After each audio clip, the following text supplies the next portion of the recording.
أعوذ بالله من الشيطان الرجيم بسم الله الرحمن الرحيم الحمد لله والصلاة والسلام على رسول الله وعلى آله وصحبه أجمعين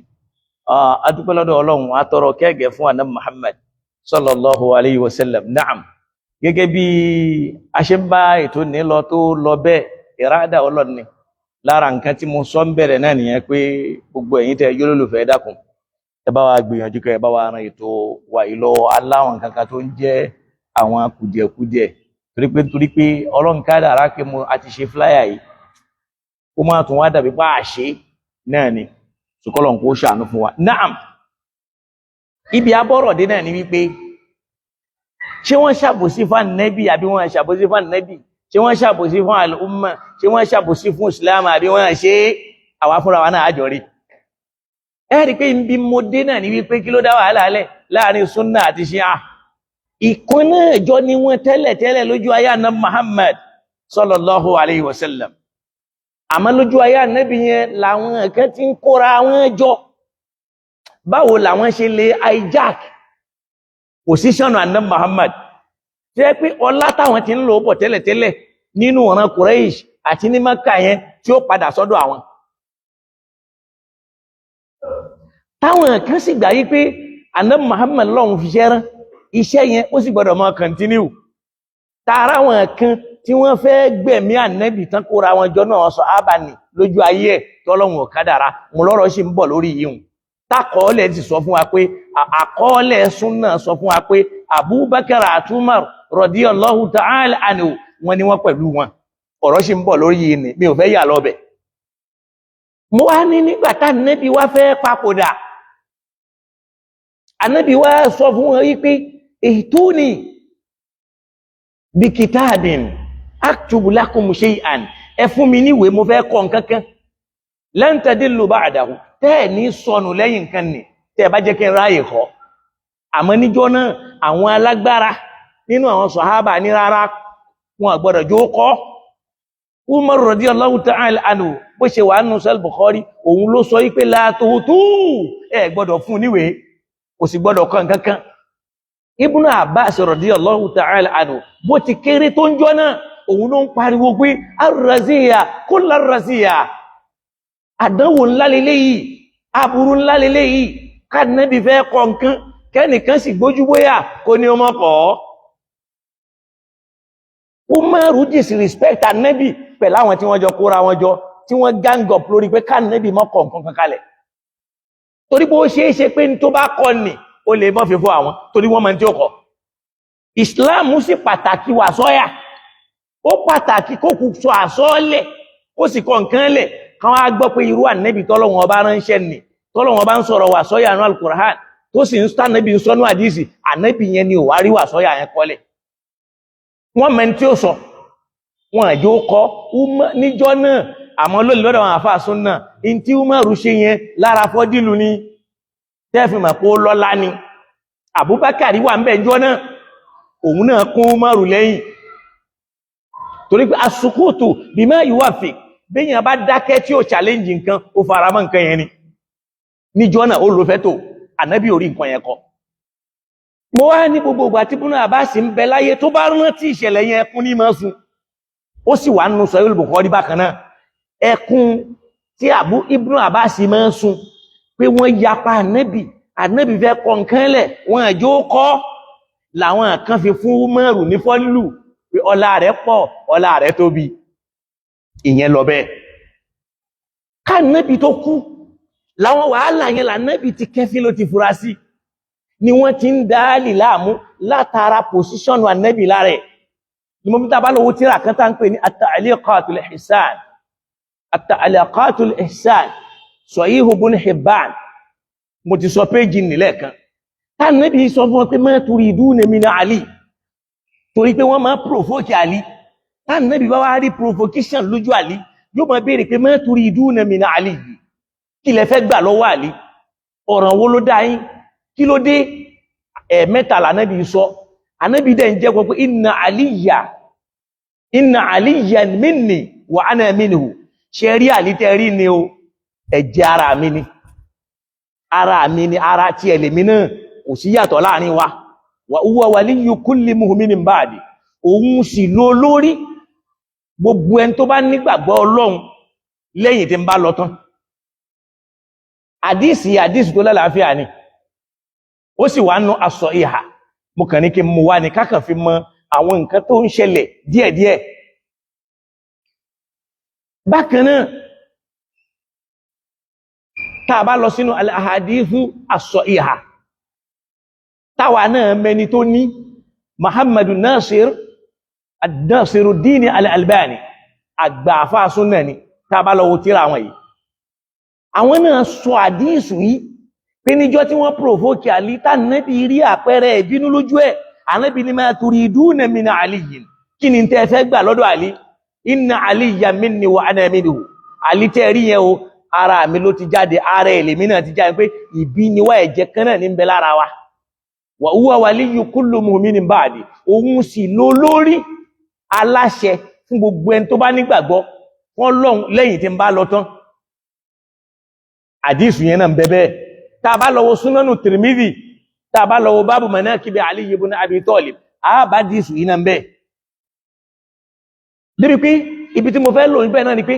ní wọ́n provoke ànábì rí bínú lára ẹ̀ ó ní ma turiduna min Ali ma turiduna min Ali ma turiduna min Ali kí lẹ fẹ́ gbà lọ́dọ̀ rẹ̀ kí lẹ ń fẹ́ lọ́dọ̀ ẹ̀ inna aliyyan minni wa ana minhu wa huwa waliyyu kulli mu'minin ba'di òun lẹni tí ó jẹ́ aláṣẹ fún gbogbo ẹni tó bá ń jẹ́ mùmínì lẹ́yìn tí ń bá sí láyé mọ́ bákan náà tá a bá lọ wo as-Sahihul Jami' as-Saghir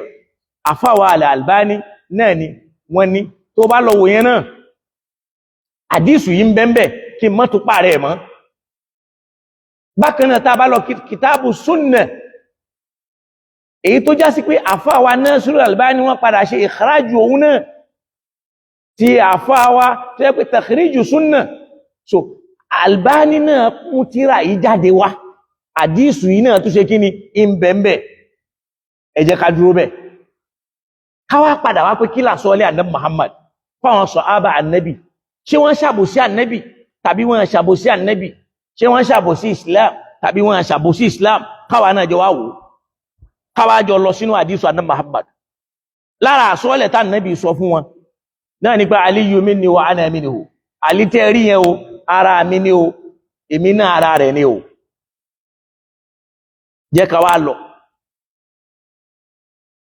ngbò wá àdíjọ́ kan tá bá lọ ka tírà tá ń pè ní Tarikhul Umam wal Muluk tá bá lọ ka volume 3 page 144 a rí wípé walaqad sha'un àwọn èèyàn ti gbé rúmọ̀ káàkiri bí anna nabiyya sallallahu alayhi wa sallam taraka aliyan bayna an-nisa'i was-sibyan ànábì fẹ́ lọ sí gásúwátù Tabuk ó wá ní kí Àlí délé kóró lé fóun bó ti ẹ̀já sí pé àwọn àfáà Sunna wọ́n sọ pé kí ni tó bàbàrà nínú pé ànábì fàlírólé ṣe bó ti ń fi àwọn kan rólé Mẹ̀dínà ṣáájú tiẹ̀ bẹ́ẹ̀ ni in tó pàtàkì ń bẹ ni pé ọ̀rọ̀ tánàbì sọ fáàlì kò sọ fẹ́ nìkan rí nínú àwọn tó ti ń fi rólé tó bá ń lọ Tábùkì yẹn náà ni wọ́n ti gbìyànjú láti fẹ́ lọ assassinate ànábì fi Àlí ilẹ̀ ńlé kò jẹ́ ó lọ torí pé ó ṣeéṣe tó bá lọ kọmọ òun náà wọ́n sì mọ̀ ní tánàbì fẹ́ lò ó fún ìyíhùn lọ bẹ́ẹ̀ àdísù yẹn wá ní Aliyu karrama radiyallahu ta'ala anhu wa karrama Allahu wajhahu kò sí láì fi mẹ́ pé èèyàn lo alayhi salamu fẹ́nìkan kò sí láì fi mẹ́ àwọn àfáà ni wọ́n gbé lórí wípé a ti ń lò fún ànábì Ọlọ́run ká má lò fún ìyàmọ́ kìí ṣe Ọlọ́run ló sọ bẹ́ẹ̀ torí salawatullahi alayhim Ọlọ́run lò fáwọn mùsùlùmí ulaika alladhina idha asabatihum musibatun qalu inna lillahi wa inna ilayhi raji'un ó ní ulaika alayhim salawatun min rabbihim salawatu yẹn náà àwọn ànábì Ọlọ́run ni wọ́n ní Ọlọ́run lò fáwọn èèyàn bẹ́ẹ̀ náà inna Allaha yusalli alaykum wa malaikatahu yusalli tó lò fáwọn ànábì ó lò fáwọn èèyàn bẹ́ẹ̀ láwọn ará ànábì náà tó lò fún àwọn èèyàn nínú wọn ni àwọn hálù àbí àwòfá torí pé ńgbọ́ Ọlọ́run ní sọ́lì aléhìm ṣàdúwà fún wọn tí wọ́n bá yan sàká bí èèyàn bá wá yan sàká ní tán bá wá sọ fún ànábì ó sọ pé sallallahu alayka sallallahu tá ń ṣe fún ànábì yẹn ànábì náà ṣe fáwọn èèyàn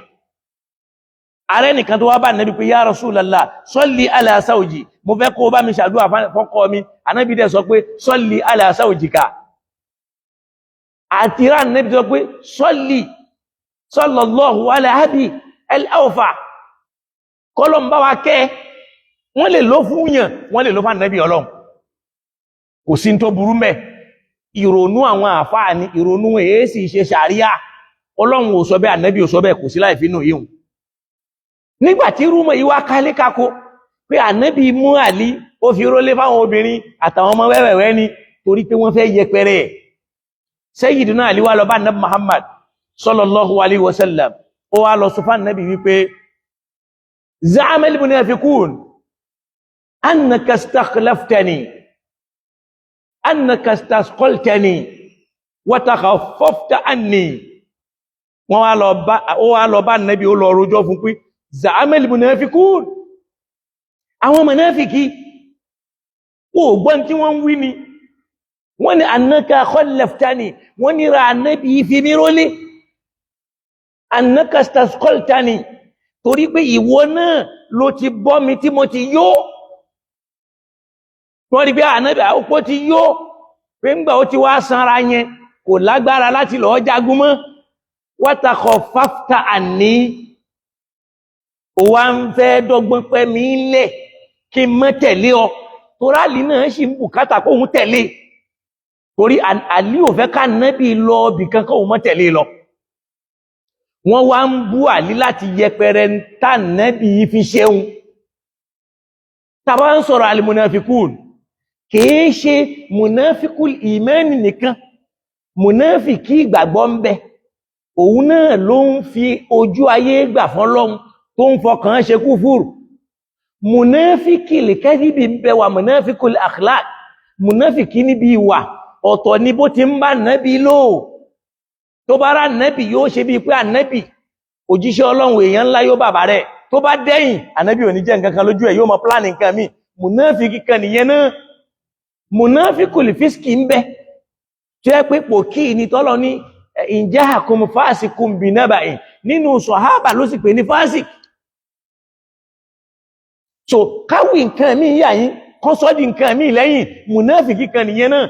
ìran oníranran ni mùnáfíkì wà munafiki kan làwọn ilé yìí tàbí ní za'amali munafikun àwọn munafiki in tí wọ́n ń sọ káàkiri ni pé annaka khallaftani wa annaka istasqaltani wa takhaffafta anni o mọ̀ọ́mọ̀ fi mí rólé nítorí kẹran mọ́ jẹlé nítorí o mọ̀ pé òun wò pé mi ò lè ṣe nǹkan kan lọ́wọ́ mọ́ òun náà wá lóun fẹ́ lọ istasqaltani ìwọ náà ló ti bọ́ mi tí mo ti yó in tí wọ́n ń sọnu bí ànábì ti tọ́jú ẹ̀ ó ti sanra wa takhaffafta anni ó wá ń pẹ́ mi lẹ̀ àlíwá ní ha faqala an-nabiyyu sallallahu alaihi wasallam ànábì wá fèsì wípé kadhabu irọ́ ni wọ́n pa ọ̀rọ̀ rí bẹ́ẹ̀ amma tarda ya aliyu an takuna minni bimunzilati Haruna min Musa illa annahu la nabiyya ba'di sallallahu alaihi wasallam ànábì wá sọ ìdí tó ṣe fi rólé tí ò lo ẹlòmíì tó sì ti ń lo àwọn àmì ìbọ̀ tẹ́lẹ̀tẹ́lẹ̀ ó wá ní amma tarda ya Ali ìrẹ́ Àlí ṣé kò tẹ́wọ náà lọ́rùn ni ṣé wọn náà faramọ́ ṣó faramọ́ ẹni an takuna minni kó já sí pé in tí wà á jẹ́ lọ́dọ̀ mi ipò rẹ lọ́dọ̀ mi bí munzilati Haruna min Musa òun náà ni ipò Haruna lọ́dọ̀ annabi Musa illa annahu la nabiyya ba'di ìyàtọ̀ tí ń bẹ láàrin ìwọ àti Haruna ni wípé kò ní jẹ́ ànábì Ọlọ́run lẹ́yìn tí ń bá lọ àmọ́ wọ́n ló járó lé mi ìntà ànábì fẹ́ establish níbẹ̀ yẹn jọ yẹn nù ni káwọ́kọ́ lọ mú yẹn dání pé lẹ́yìn tèmi o kò sá ànábì mọ́ o àmọ́ khalifa ni ọ nígbà táwọn àfáà súnnà fẹ́ tọwọ́ bọ̀ wọ́n ní lóòótọ́ lànábì sọ bẹ́ẹ̀ lóòótọ́ àmọ́ Haruna kú ṣáájú ká nábì Musa ó kú lẹ́yìn bí 40 ọdún là nábì Musa ẹ̀ṣẹ̀ wá kú. Ikú ànábì Musa, ikú Haruna ò fún Haruna láǹfààní kó kọ̀ntínú iṣẹ́ Musa. Wọ́n wá ń fi yẹn gbé pé torí bẹ́ẹ̀ nígbàtí Haruna ti wá kú ṣáájú Musa, nígbàtí Àlí ò dẹ̀ kú ṣáájú Musa ńkọ́, wọ́n fi yẹn justify pé àìní jẹ́ kó bọ́ sórí khilafa yẹn. Bí anta minni bi munzilati Haruna min Musa. Ipò Musa lọ́dọ̀ ipò Haruna lọ́dọ̀ Musa náà ní ipò tí wọ́n náà wà lọ́dọ̀ mi. Ìyàtọ̀ tí ń bẹ láàrin ìwọ àti Haruna ni pé la nabiyya ba'di, ìwọ yìí ṣànábì Ọlọ́run. Àmọ́ níbi gbogbo nǹkan tó kù bákan náà lẹ rí lọ́dọ̀ mi. Bí Musa ti rí lọ́dọ̀ rẹ̀. Ìyẹn lọ bẹ́ẹ̀, ọ̀rọ̀ ń bọ̀ lórí ẹ̀. Àdísù tá mú wá yìí, àdísù ń bẹ nínú Sahihul Bukhari, ó ń bẹ nínú Sahihu Muslim, nínú àwọn turuku bí mẹ́fà ló bá wá nínú Sunanu Muslim, Sahihu Muslim. Àdísù ń bẹ nínú Sunanu Tirmidhi, tá bá lọ ka Kitabul Manaqib, ó wà ń bẹ. Ó wà nínú Mustadrik ti àfáwà Hakim, gbogbo tírà tá ń dárúkọ yìí, tírà àwọn àfáà Sunna ni. Ó wà ní Musnad ti Imam Ahmad, ó wà ní Masabihu Sunna, tírà àwọn àfáà Sunna ni. Ó wà ní Jami'ul Usul, tírà àwọn àfáà Sunna ni. Àdísù yìí wa rawahu al-kathiru mina sahaba, ọ̀pọ̀ àwọn sahaba ni wọ́n wá gba ọ̀rọ̀ yìí wá.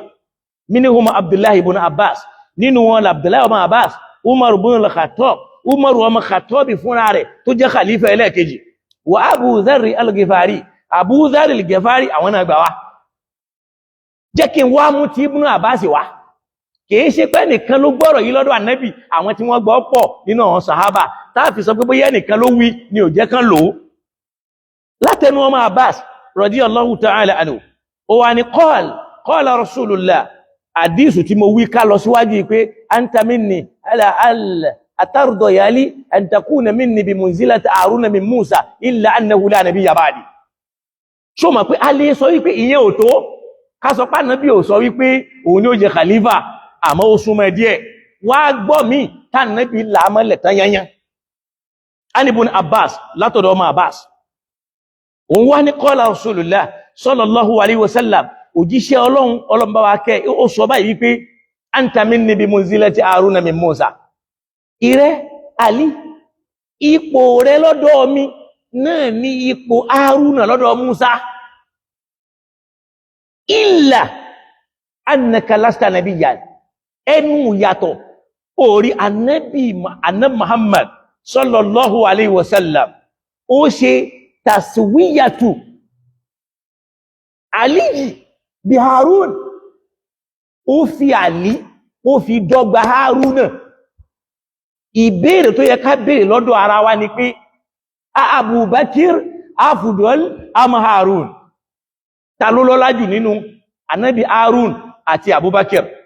Ta ló lọ́lá jù nínú Ànábì Harun àti Umar? Ta ló lọ́lá jù nínú Ànábì Harun àti Usman? Ànábì yìí ṣe taswiyatu Ali bí Harun, pé in tẹ́ fi yàtọ̀ sí ráyí ò kọjá pé ìwé èé ṣànábì Ọlọ́run. Kẹ́nìkan wá máa fi àlí wé ẹnìkan, àbòsí ńlá ni lọ́dọ̀ àwọn àfáà Sunna àti gbogbo mùsùlùmí ayé tó bá nígbàgbọ́ wípé Aliyu laysa lahu fadlun ala Abi Bakr wa ghayrihi, tó gbà pé Ali ò lọ́lá ju Abubakar làbí lórí ẹlòmí, àbòsí ńlá ni. Torí pé Ànábì sọ bẹ́ẹ̀, ó ní anta minni bi munzilati Haruna min Musa, ipò rẹ lọ́dọ̀ mi ó ṣe déédé ipò Haruna sí Musa. Illa annaka, àyàfi tí ń bẹ̀m̀bẹ̀ tẹ́ fi yàtọ̀ ní pé lasta nabiyyan, ìwọ èé ṣànábì Ọlọ́run. Ànábì wá tẹ̀síwájú, Ànábì ní annahu la yanbaghi an hadhhaba illa wa anta khalifati fi kulli mu'minin ba'di min ba'di. Kí wọ́n náà wá wò bóyá wọ́n ṣàbòsí Ànábì, bóyá wọ́n ṣàbòsí Àlí, bóyá wọ́n ṣàbòsí Islam, bóyá wọ́n ṣàbòsí al-Qur'an, bóyá wọ́n ṣàbòsí Ànábì Muhammad. Wọ́n náà wá gbádìí sí. Ànábì ní anta minni bi munzilati Haruna min Musa, ìrẹ lọ́dọ̀ mi, ipò rẹ lọ́dọ̀ mi ó ṣe dédé ipò Haruna lọ́dọ̀ Musa. Ẹnu tó yàtọ̀ ni wípé ìwọ èé ṣe ànábì Ọlọ́run. Àmọ́ níbi rìsáálà bákan náà lárí, nùbúwà ló dà wá lọ́tọ̀. Sórí rìsáálà kájíṣẹ́ Ọlọ́run ó dà wá pọ̀. Kò sí ń tá ànábì fẹ́ sọ tí ò sí lọ́dọ̀ Àlí. Torí Ọlọ́run mọ̀ọ́mọ̀ yẹn ti ni. A dẹ̀ rí nú Musnadil Imam Ahmad tó sọ fún wa wípé bu'itha an-nabiyyu sallallahu alayhi wa sallam yawm al-ithnain. Wọ́n gbé ànábì dìde lọ́jọ́ Monday wa salla Aliyu fil yawm ath-thani. Ọjọ́ kejì yẹn làlí ti bẹ̀rẹ̀ sí ní bá kírun. Tó fi ní awwalu man aslama ba'da Khadija, ẹni tó kọ́kọ́ gba ìsìláàmù lẹ́yìn Khadija Àlí ni. Àwọn àfọwà dojúbò wọ́n sọ pé Abubakar ni, wọ́n wá tàn wá ní ẹni nínú àwọn ọmọ kéékèèké Àlí ni. Ẹni ó kọ́kọ́ gba Islam yàtọ̀ sí Khadija Àlí ni fi kutubi Sunna, nínú àwọn tírà àwọn àfà Sunna. Àwọn ọmọ àdọwọ́bù nǹkan yìí. Naam, káwá kó mẹ́. Ó ní illa annaka lasta nabiyyan. Ìyàtọ̀ tí ń bẹ ní wípé ìwọ èé ṣànábì Ọlọ́run, nùbúwà nìkan ni different tí ń bẹ láàrin Àlí àti Harun. Gbogbo nǹkan tó kù ni wọ́n fi ní tẹ̀síwíyà lọ́dọ̀ àná Muhammad. Káwá máa fi irú ẹni yẹn kàn pí ẹnìkan nínú àwọn sàhábà àbòsí ńlá ni. Wá gbọ́n tá ànábì wá sọ. Ànábì wá ní annahu la yanbaghi an hadha aba. Kò sí lẹ́tọ̀ọ́ pé lẹ́yìn tí ń bá kú, máa gbọ́ o, la yanbaghi an hadha aba. Kò sí lẹ́tọ̀ọ́ pé tí ń bá kú tán, illa wa anta khalifati, kẹ́nìkan bọ́ sípò mi, àyàfi kó jẹ́ ìwọ. Ẹ wo àdísù àná Muhammad, àwọn àfọ́ òyíká nínú tírà àwọn àfà Sunna ló wà o. Èyí táwà wà fún ni pé ká fi ìṣàfihàn òdodo. Ẹ wò pọ̀nú kan náà ló lọ gé ọ̀rọ̀ Mudeerul. Ó ní Mudeerul ń pe Qurani ní bídíà tí ó sì mọ̀ pé kò rí bẹ́ẹ̀. Bàbá ń sọ anwahul bid'a aw aqsamul bid'a. Ó yí ọ̀nà tí bídíà pín sí gẹ́gẹ́ bí Imam Shafi'i ṣe pín. Pé bídíà ọ̀rọ̀ yẹn ń bẹ, bídíà Sunna ń bẹ, ni wọ́n bá débi pé kajamu il Qur'an gẹ́gẹ́ bí kakó Qur'ani jọ. Pé bídíà ni làfáà yẹn bá lọ gé, ló wá bẹ̀rẹ̀ sí ní sọ̀rọ̀ tí ò dá sí bàbá rẹ̀ nígbà tí ò ní bàbá rẹ̀. Inna lillahi, ẹ má wá bó sí, torí pé òun náà fẹ́ hàn nú ayé. Ó sì rí pé ó lè hàn. Ìyíhun lọ bẹ́ẹ̀. Àdísù yìí, Ànábì ń sọ wípé anta minni bi munzilati Haruna min Musa. Ipò Haruna lọ́dọ̀ Musa ni bí wọ́n náà ti rí lọ́dọ̀ mi. Illa annaka lasta nabiyyan. Ìyàtọ̀ tí ń bẹ́m̀bẹ̀ ni pé èé ṣànábì Ọlọ́run. Ó ní annahu la yanbaghi an hadha aba. Kò sì lẹ́tọ̀ọ́ pé tí ń bá kú tán, kẹ́nìkan wá bọ́ sáàyè khilafa kó lóun ó máa rólé fún mi. Illa wa anta khalifati. Àyàfi kó jẹ́ wọ́n nìkan ni wàá jẹ́ khalifa fún mi. Fi kulli mu'minin, lórí gbogbo ẹni tó bá nígbàgbọ́ nínú Ọlọ́run. Min ba'di tí ń bá lọ tán. Pẹ̀lú àdísù yìí, ìdájọ́ wo ni ká wá fún Abubakar àti Umar àti Usman tí wọ́n lọ bọ́ sórí, tí wọ́n lọ gba khilafa yẹn. Tá Nábì dẹ̀ sọ wípé innahu la yanbaghi an hadha. Bẹ́ẹ̀ kò lẹ́tọ̀ọ́ pé tí ń bá lọ tán, illa wa anta khalifati fi kulli mu'minin. Ẹlòmí ò gbọdọ̀ bọ́ síbẹ̀, àyàfi kó jẹ́ pé wọ́n ni wàá bọ́ sórí ipò mi. Lórí gbogbo ẹni tó bá jẹ́ múmìnì, ẹnìkan ò lè yapa àdísù yìí kẹ́nìyàn jẹ́ múmìnì pẹ̀lú ọ̀rọ̀ yìí. Àdísù ń bọ̀ láti wá rí. A rí àfáwà Ibn Abi Asim wọ́n gbà àdísù yìí wá. Táfáwà Al-Albani dẹ̀ jẹ́rìí sí pé àdísù ni ó hasanun bi isnadihi hasan wa rijaluhu thiqatun. Gbogbo àwọn tí wọ́n gbà àdísù yìí wá, àwọn rìjálù ẹ̀ thiqatun ni wọ́n. Lọ wo kitabu Sunna tó bá lọ ka volume 2 page 565. Nọ́mbà àdísù ní hadith 1118. Wá jẹ́ kí n mú àdísù yẹn wá. Ó ní sana Muhammad بن المثنى حدثنا يحيى بن حماد عن أبي عوانة عن يحيى بن سليم عن أبي بلج عن عمرو بن ميمونة عن ابن عباس رضي الله تعالى عنه قال olójíṣẹ́ Ọlọ́run ní ó sọ wípé ó wá má dìsì yẹn wá Abubakar al-Khallal tí wọ́n jáfà tí wọ́n kó àdíìsì níjọ́ àwọn àfá àgbà súnnà ni wá gbọ́n táwọn wá sọ wọ́n ní hadithu sẹfínà yìí ọmọ ọ̀dọ̀ anna Muhammad ó ní thabitun hadithu tó fẹsẹ̀ rinlẹ̀ ní min jihati naql lọ́nà tádìsì yẹn gbà wá Sa'id ibn Jumhan rawa anhu Hamad ibn Salma Hamad ọmọ Salma náà gba ọ̀rọ̀ lọ́dọ̀ ẹ̀ wal Awwam ibn Hawshab Awwam ọmọ Hawshab wa Ashraj isnaduhu hasanun wa rijaluhu rijalu shaykhayn àwọn tí wọ́n gba hadith yẹn wá àwọn tí al-Imam al-Bukhari àti Muslim tí máa gba hadith lọ́dọ̀ wọn ni naam wọ́n ní goyira Abi Balaj yàtọ̀ sí Abi Balaj yẹn ismuhu Yahya ibn Sulaym ibn Balaj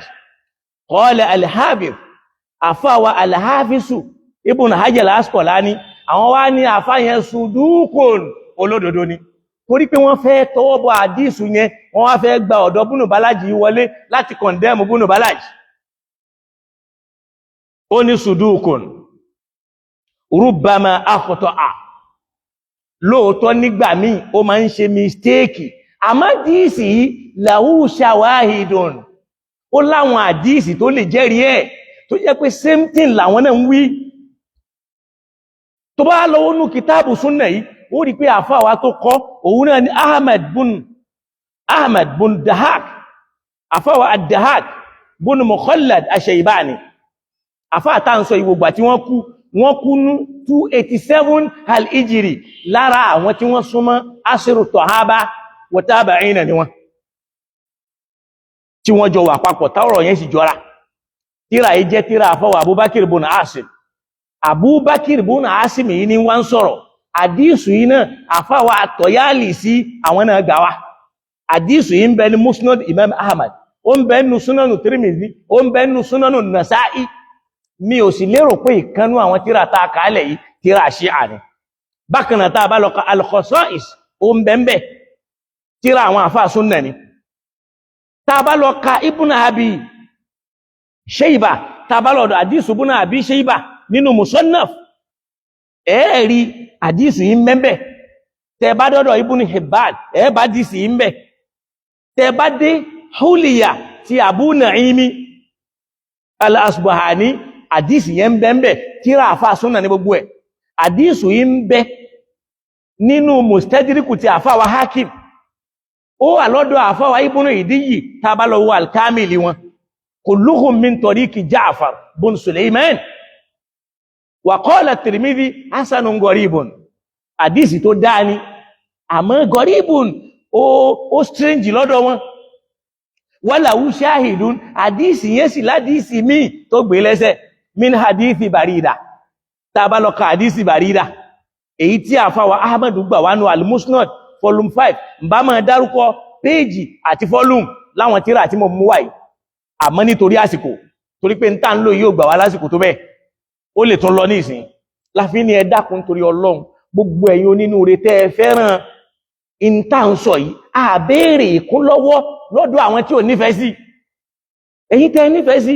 ẹ dákun a ní ìdìkún lọ́wọ́ tó pọ̀ ó lè jásí pé tá bá ṣètò yìí ń gbà míì tá bá continue kétò yìí kó lè ní ìtumọ̀ dáadáa jù báyìí lọ Ọlọ́run sì bá wa kún yín lọ́wọ́ naam àwọn tí wọ́n bá sì fẹ́ bùkátà àwọn nǹkan tá bá bùkátà wọ́n kàn sí wa á sì sọ fún wọn Ọlọ́run bá wa ṣe dáadáa fún wọn bẹ́ẹ̀ làdísù yìí o Ibn Ahmad gbà wá nú Musnad tá bá lọ ka volume 5 fi Fadaili Sahaba lahu shahidun ó tún ládísì míì tó tún jẹ́rìí fóun mina àdísì Junada tá bá lọ ka rọ́kùnmọ̀ àdísì 1349 tá bá lọ ka Tazkiratun Na'im fi makarimi akhlaqir rasul àdísù yìí mbẹ́mbẹ́ akhlaqir rasul al-karim tíra àwọn àfáà súnnà ni tá bá lọ ka àdísù yìí náà isnaduhu sahihun isnadu tó lálàáfíà ni ó ń bẹnu Majma'u Zawahir tafawa al-Haythami náà sọ̀rọ̀ lórí èyí pé rawahu Ahmad wa Tabarani fil Kabir wal Awsat àfáwà Tabarani wọ́n gbà wá nínú al-Kabir wọ́n gbà nínú Awsat wọ́n gbà wá bẹ́ẹ̀ Ahmad náà gbà wá Tabarani gbà wá Tabarani náà gbà wá nínú Kabir àti Awsat wọ́n bíktísọ́r wọ́n gbà wá ní ṣókí wọn àmútán wọ́n wá ń sọ fún wa pé rijalu Ahmad rijalu sahih àwọn rijalu Ahmad yẹn rijal tó lálàáfíà ni gẹ́ra Abi Balaj al-Fazari wà wúwà thiqatun ẹni tó fẹsẹ̀ rílẹ̀ lòun náà wà fihi layyinun naam àdísù yẹn ni ìwọ náà jẹ́ kájọ yẹ àdísù ìwò pé ànábì sọ fún wọn wípé ìrẹ Àlí o kìí ṣe pé ó dápẹ Àlí sí kọ̀rọ̀ ń sọ fún Àlí ó ń sọ fún Àlí lójú àwọn sọ̀hábà ní táà sì ti dárúkọ àwọn sọ̀hábà tó pọ̀ tí è ṣe ọ̀kan tí è ṣe méjì tí è ṣe mẹ́ta táwọn náà gbọ́ àdíìsì ipá nẹ́bí sọ bẹ́ẹ̀ pé anta minni bi munzilati Haruna min Musa ipò rẹ lọ́dọ̀ èmi ànẹ́bì bi munzilati Haruna min Musa ó ṣe dédé ipò Musa lọ́dọ̀ Haruna ìbéèrè tó yẹ ká bira wa léèrè ni pé ta lẹni náà nínú ọmọlẹ́yìn Musa tó lọ́lá ju Haruna lọ ó yẹ káwọn àfáà lè bá wa dáhùn ẹ̀ ká béèrè lọ́dọ̀ àwọn professor nínú àwọn Sunna torí pé lẹ́ni irọ́ ó wá ń dàbí pé ń táwọn prof lé lórí ni ká parọ́ mọ́ èèyàn ká manipulate ọ̀rọ̀ èèyàn ká máa sọ ń téèyàn ò sọ táà sì mọ̀ pé al-kadhibu inda Allahi sharrun irọ́ lọ́dọ̀ Ọlọ́run kan burúkú ni báwọn kò ti kéré mọ́ àmọ́ lọ́dọ̀ ọ̀pọ̀lọpọ̀ ń Sunna irọ́ yẹn wọ́n á gbà yí pé irọ́ Sunna ń bẹ wọ́n wà ní láàyè mẹ́ta tọ́lọ̀ ń dẹ̀ sọ fún wa pé la'natullahi ala al-kadhibina duna istithna láì ní exceptional ó ní ìbínú Ọlọ́run máa bọ́ kùrọ̀ imma fil islahi wa fi ghayr àmọ́ lọ́dọ̀ àwọn Sunna irọ́ Sunna ń bẹ irọ́ yẹn náà wọ́n pa láti pé káwọn fi tún láàkáyè ọmọlẹ́yìn àwọn ṣe ká má lè gba òtítọ́ àdísù yìí fúnra rẹ̀ gbé sí láàkáyè ta lẹ́nìkan nínú ọmọlẹ́yìn ànẹ́bì Musa tó lọ́lá ju Haruna lọ tá ànẹ́bì bá lè sọ pé anta minni bi munzilati Haruna min Musa illa annaka lasta nabiyyan yàtọ̀ sí pé ìwọ́n tí ẹ ṣànẹ́bì Ọlọ́run ó tún wá tẹ̀síwájú ó ní annahu ẹlọ́gbọ́ o la yanbaghi kò lẹ́tọ̀ọ́ fẹ́ni kankan ànàhàzàhàbà pé tí ń bá kú tí mi ò sí láyé mọ́ illa wa anta khalifati kó wá lóun fẹ́ bọ́ sípò khalifa àyàfi kó jẹ́wọ́ illa wa anta khalifati àyàfi kó jẹ́wọ́ lóòrò lé fún mi fi kulli mu'minin lórí gbogbo ẹni tó bá nígbàgbọ́ ní Ọlọ́run ẹni tó bá wà láyé táàlí wà láyé táàlí ò wá rólé gẹ́gẹ́ bí ọ̀rọ̀ ànẹ́bì yẹn ẹni yẹn ò lè jẹ́ múmìnì gẹ́gẹ́ bí ọ̀rọ̀ tá ànẹ́bì sọ yìí kò lè jẹ́ múmìnì pẹ̀lú ọ̀rọ̀ yìí naam la yanbaghi ànẹ́bì ní kò tọ́ ànàhàzàhàbà pé tí ń bá kú tí mi ò sí láyé mọ́ kẹ́nìkan wá bọ́ sórí khilafa illa wa anta khalifati àyàfi kó jẹ́wọ́ lùwáró lé fún mi fi kulli mu'minin lórí gbogbo ẹni tí bá jẹ́ múmìnì ma wá fi ẹyọ kan kún ma dúró mẹ́ eléyìí là sọ́ọ́lẹ̀ ànábì Muhammad sallallahu alayhi wa sallam eléyìí náà sì pẹ̀lú ń tàn náà bí fẹ́ kọ́ kalẹ̀ tí Umar radiyallahu ta'ala anhu táwọn náà mọ̀ lọ́dọ̀ àwọn tí wọ́n jẹ́ associate pé Abubakar ìwọ ló ṣe bẹ̀ tí ń bá kúrò yóò kàn mí tí ń bá kúrò yóò kàn Usman ẹ̀ta bá wá lọ tán bó bá wùn wọn kan máa ṣe lọ á ti establish ara wa Usman náà tó wá kú tán wọ́n tún wá fẹ́ gbé Muawiya lórí Ali ṣe bíbí tí pọ́blẹ́mù Ìsìláàmù ti bẹ̀rẹ̀ nìyẹn táwọn kan gbà wípé ẹ̀yin sọ̀hábà kan ẹ ṣàbòsí ànẹ́bì àwọn ò ní tẹ̀lé yín àsọ́ọ́lẹ̀ ànẹ́bì yẹn látẹ̀lé làwọn èèyàn fi tẹ̀lé Àlí ni wọ́n ń pè wọ́n ní Shi'atu Aliyi àwọn àti báwọ̀ Àlí àwọn tí wọ́n tẹ̀lé Àlí lórí àsọ́ọ́lẹ̀ ànẹ́bì Muhammad àwọn èèyàn la wá ń jálè kan náà lónìí torí pé àwọn tí wọ́n tẹ̀lé ànẹ́bì ń jọ yẹn lóòótọ́ àwọn àwà táwọn ẹ̀mí ń wù lé ní òsí lọ́dọ̀ wọn ṣáwàá torí ẹ̀yọ wọn kú ònú Islam tá bá ń condemn Shia lónìí àwọn sàhábà tí wọ́n tẹ̀lé Ali táwọn náà ń jẹ́ Shia tó Ali ńgọ́ Sunna Muawiya láwá gbé parí Muawiya sí pẹ̀lú ẹni tó fẹ́ assassinate Ànábì àwọn tí wọ́n plan láti assassinate Ànábì lójú ayé bó ṣe ń bọ̀ ń bẹ̀ o wọ́n fẹ́ assassinate Ànábì òsèyí fásì dárúkọ wọn tó sì wà nù tírà àwọn àfáà Sunna àwọn àfáà dẹ̀ ń bò mọ́lẹ̀ náà ìyẹn lọ bẹ́ẹ̀ in tí ma wá fi kó ọ̀rọ̀ yìí lẹ̀ kó kàn máa jẹ́ ìpele ẹlẹ́ẹ̀kejì bóyá kí n dúró bí ẹni náà jẹ́ kí n fẹ́lẹ̀ ìkún Ànábì wá sọ àsọ́ọ́lẹ̀ kan fáwọn ọmọlẹ́yìn Ànábì Muhammad sallam ẹni ó wá pè tó sọ̀rọ̀ fún náà ni wọ́n ń pè ní Káàbù bọ́nà Ujrata Káàbù bọ́nà Ujrata radiyallahu ta'ala anhu Ànábì wá pè torí pé Ànábì mọ̀ yí pé àwọn kan ó dẹ ẹ̀yìn òun rú àwọn kan ó sì tún ẹ̀yìn òun ṣe ó sì mọ̀ pé àwọn tí ó tún ẹ̀yìn òun ṣe wọn ní lágbára torójú ayé ẹ̀ náà làbú Ibnu Abbas ti ń yarí pé ẹjọ́ ọkọ̀ tí ó kọ aburú ńlá lẹ́ṣẹ́ kánẹ́bí ní kó ń kọ nǹkan kẹ mẹ́jọ ó kọ́ Ànábì dẹ̀ ń sọ ńjọ́ náà wípé ma ana fihi in tí mo dúó lórí pé mo fẹ́ kọ nǹkan fún yìí khairun mimma tad'uni ilayhi ó lóore ju mimma tad'unani aw mimma tad'u ju ntẹ́ ń pè mí sí pé kí n má kọ nǹkan lọ Ànábì rẹ́dì láti kọ́ wọ́n wá bẹ̀rẹ̀ fàǹfà àwọn kan ní ẹjọ́ kọ́ àwọn kan ní kò gbọ́dọ̀ kọ́ Ànábì wa ní tó bá jẹ́ bẹ́ẹ̀ kálù àní ẹ máa lọ mi ò fẹ́rẹ́ nìkankan mi ò fẹ́rẹ́ nìkankan ma yanbaghi indi àtànàṣù ṣọ́dọ̀ èmi ló yẹ kẹ́ máa pariwo lé kẹ́ máa fà mí kẹ́ máa yẹpẹrẹ mi gbogbo ọjọ́ tí Ibnu Abbas bá rántí ní Ibnu Abbas máa sunkún lẹ́kúntá yóò máa wò pé ẹ̀mí fẹ́ bọ́ lẹ́nu ẹ̀ ó dẹ̀ wà bẹ́ẹ̀ nínú Sahih Bukhari àwa ń bo òtítọ́ mọ́lẹ̀ à ń fọwọ́ pa lórí àfẹ́ ká yóò mọ̀ títọ́ ọ̀rọ̀ sì ń bọ̀ ibi tí máa parí ẹ̀ sí lónìí pé Ànábì wá sọ fún Káàbù bọ́nà Ujra radiyallahu ta'ala anhu wípé u'idhuka Allaha min umarati sufaha níbìkan ó ní a'adhaka Allahu Ọlọ́run ó kó ẹyọ min imarati sufaha níbi ìjọba àwọn òmùgọ̀ àwọn tí wọ́n gọ̀ sọ́lọ́run tí wọ́n gọ̀ sáà Muhammad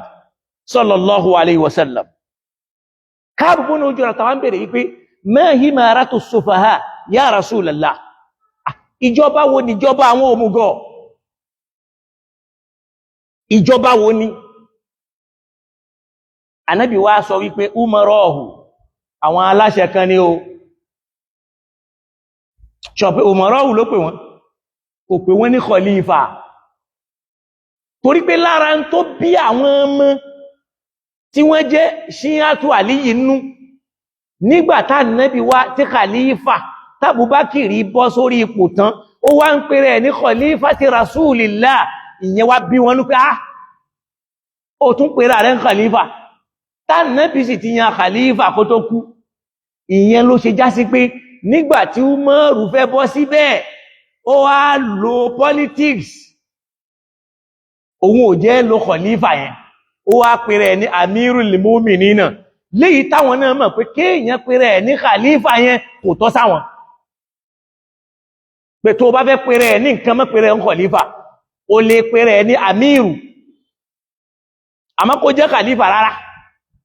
torí ẹnìkan tá Nábì endorse gẹ́gẹ́ bí khalifa ní àdí tó dẹ̀ sọ pé la yanbaghi an hadhaba kò sì lẹ́tọ̀ọ́ pé tí n bá kú tán illa wa anta khalifati fi kulli mu'minin min ba'di ẹnìkankan ò gbọ́dọ̀ jẹ́ khalifa àyàfi kó jẹ́wọ́ ló jẹ́ khalifa lórí gbogbo ẹni tó bá jẹ́ mùmínì lẹ́yìn tí n bá lọ àwọn tí wọ́n wá wò pé tọ́ rárá àwọn yẹn bá Àlí lọ pé ìwọ ni khalifa àti wa ìyẹn ló fi já sí pé lọ́dọ̀ àwọn Ṣíà yẹn wọ́n recognize Abubakar radiyallahu ta'ala anhu ká khalifa ti Rasulillah ni wọ́n ń ṣe ìsáàbù ẹ̀ sára wípé ó yapa Ọlọ́run ó yapa Ànábì torí pé nínú Suratul Hujurat kí l'Al-Qur'ani sọ nípa àwọn tí wọ́n bá yapa Ọlọ́run tí wọ́n yapa Ànábì Muhammad sallallahu alaihi wasallam bá mi ṣí Suratul Hujurat kí l'Ọlọ́run sọ ń pa wọn kí wọ́n náà wá gbọ́ kí wọ́n tó ṣí àyà yẹn ó wá ní ma himaratu sufaha kí ni ìjọba àwọn òmùgọ̀ ó rí pé Abubakar òun wá change khalifa sí Amirul Mu'minina kí tension nìyẹn lè lọ́ọ̀lẹ̀ kán má lè kọjú ìjà sóhun òun sọ di Amirul Mu'minin kò jẹ́ khalifa náà ìyẹn lọ bẹ́ẹ̀ ma himaratu sufaha àwọn àwọn ni aláṣẹ òmùgọ̀ àkìlódé ṣe yẹn ló fẹ́ wáti ní Suratul Hujurat bá ń gbé ó ní umarahun Ànábì ní àwọn aláṣẹ kàmẹ́ni àwọn aláṣẹ tá ń wí yakununa min ba'di wọ́n gbalẹ̀ kan lẹ́yìn tí ń bá lọ mọ́ gbọ́ o yakununa min ba'di wọ́n gbalẹ̀ kan lẹ́yìn mi kí wá ní tí wọ́n máa ṣe Ànábì ní la yahtaduna bihadiyi wọ́n ní lo ìmọ̀nà ìmẹ́ Ànábì Muhammad la yahtaduna bihadiyi ẹ sì má gbàgbé níjọ́ tá Ànábì ní kí wọ́n fún un ní gègé pé òun fẹ́ kọ nǹkan Umaru ní wọ́n gbọ́dọ̀ fún ó sì dìnáyì rẹ̀ ó ní ká má fún kí ni Umaru ń sọjọ́ náà ó ní alayhil waja'u ààrẹ tí ń ṣe yẹn ó ti dàmú ẹ̀ kò jẹ́ kó mọ́ tí ń sọ mọ́ Ànábì ni ò mọ́ tí ń sọ mọ́ inna lillahi wa inna ilayhi raji'un Umaru wá ń sọ fáwọn èèyàn jọ náà pé baynana kitabullah kó mọ́ kọ nǹkan fáwọn mọ́ tó rálù Kùránì ń bẹ lọ́dọ̀ àwọn wa hasibuna kitabullah Umaru wá sọ̀rọ̀ ẹ̀dà Ànábì ó sọ̀rọ̀ ẹ̀dẹ̀ tó ń gbẹ́wà yìí pé Kùránì ti tó fáwọn Kùránì tí wọ́n ló tó fáwọn náà ni ò wá tó fáwọn mùsùlùmí lónìí tánàbí wá kú tán tó wá ń wá tí wọ́n lè fi fálù ara wọn pàtàkì ara wọn tí wọ́n wá bẹ̀rẹ̀ sí ní ro hadithu tí wọ́n ń lọ mọ́nà Muhammad máa wo nǹkan Umaru ń sọjọ́ náà pé bayna yadayna kitabullah Kùránì ti wà lọ́dọ̀ àwọn kó má kọ̀ nǹkan fún àwọn ọmọ Umaru máa protest against Ànábì Muhammad lẹ́ni tẹ́ pè lójíṣẹ́ wọ́n yapẹ́ ẹ̀ wọ́n relegate ẹ̀ wọ́n disgrace ẹ̀ wọ́n rí dípò Ànábì Muhammad tí wọ́n náà tó jáfa Sunna ìbá jẹ́ professor tí wọ́n náà mọ̀ pé bẹ́ẹ̀ ni táwọn àfọwọ́ máa tún nǹkan yẹn ṣe torí pé wọ́n fẹ́ ṣàtúnṣe àwọn tí wọ́n ṣe bẹ́ẹ̀ wá gbọ́n tálù Kùránì sọ Suratul Hujurat ó ní yá ayyuhal ladhina amanu mo pẹ̀yìn tẹ́ nígbàgbọ́ nú Ọlọ́run tó sì já sí pé àwọn Ọlọ́run ń dàrẹ́ tí ọ̀rọ̀ sí jọ náà la tuqaddimu bayna yadayi Allahi wa rasulihi ẹ má máa gbáwájú ọ̀rọ̀ ẹ má gbáwájú Ọlọ́run àtànẹ́bì kó máa já sí pé ẹ má já ọ̀rọ̀ gbà mọ́lọ́run lẹ́nu ẹ má já ọ̀rọ̀ gbà má nẹ́bì lẹ́nu ànábì ò ní fẹ́ sọ̀rọ̀ ẹ fẹ́ kí ti yín ó ṣẹ rárá mùmínì èṣe bẹ́ẹ̀ ó ní la tuqaddimu bayna yadayi Allah ẹ má máa gbáwájú Ọlọ́run àtànẹ́bì sọ̀rọ̀ wattaqullaha ẹ bẹ̀rù Ọlọ́run inna Allaha sami'un alim Ọlọ́run gbọ́ ń tẹ́ ń sọ ó sì mọ̀ ẹ̀yin tẹ́ ń sọ ya ayyuhal ladhina amanu ẹ̀yin tẹ́ nígbàgbọ́ nú Ọlọ́run la tarfa'u aswatakum fawqa sawti an-nabi ẹ gbọ́dọ̀ jẹ́ kó hùn yín kó bo ta nabi o ẹ má jẹ́ kọ́rọ̀ tẹ́ ẹ sọ kó bo ta nabi mọ́lẹ̀ àmọ́ Ànábì sọ pé ituni bi kitabin aktubu lakum shay'an lan tadillu ba'di ẹ fún mi níwèé kí n kọ nǹkan lẹ̀ tẹ́ ní sọnù lẹ́yìn mi Umaru dẹ̀ ní látòótú ẹ gbọ́dọ̀ fún Al-Qur'an dẹ̀ ń sọ fún wa pé la tarfa'u aswatakum fawqa sawti an-nabi Umaru ṣe nǹkan méjì ń bí ó kọ̀ dámọ̀ ọ̀rọ̀ ẹ̀ lórí ọ̀rọ̀ Ànábì ó tún jẹ́ kó hun tí ẹ̀ kó bo tànábì mọ́lẹ̀ tànábì fi bínú yí pé mi ò fẹ́ rẹ́ nìkankan mọ́ la yanbaghi indi at-tanazu kò yẹ kẹ́ nìkankan máa pariwo lé mi lórí Umaru dẹ̀ ń sọ pé látòótò ó wà nù Sahih Bukhari ẹ gbọ́dọ̀ fún wá yíwọ ni Umaru gbà tó fi ní kán má fún ṣànábì ò mọ̀ tí ń ṣe mọ́ ni ṣáàrẹ̀ yẹn ó dé bí ọpọlọ ànábì tànábì ò mọ̀ tó fẹ́ kọ́ mọ́ ni tí Umaru fi ní kán má kọ́ àbí kí ló dé ọdásítì wo ní Umaru ní eléyìí náà pẹ̀lú tó yẹ pé àwọn ṣíyàtò àlí yẹn tí wọ́n fi ń against Umaru àtàbúbákìr torí wọ́n pẹ̀lú ó ti wá padà. Naam, ẹ dákun ẹ má bínú nítorí Ọlọ́run, ara nǹkan tá ń wí náà nù ni tá a fi bùkátà a ní di ìrànlọ́wọ́ torí pé àwọn tá ń lo akadẹ́ nígbà tá ń yá nǹkan tí ó tiẹ̀ nítumọ̀ láti fi ṣe ní kọ́lọ́n kó ṣàánú.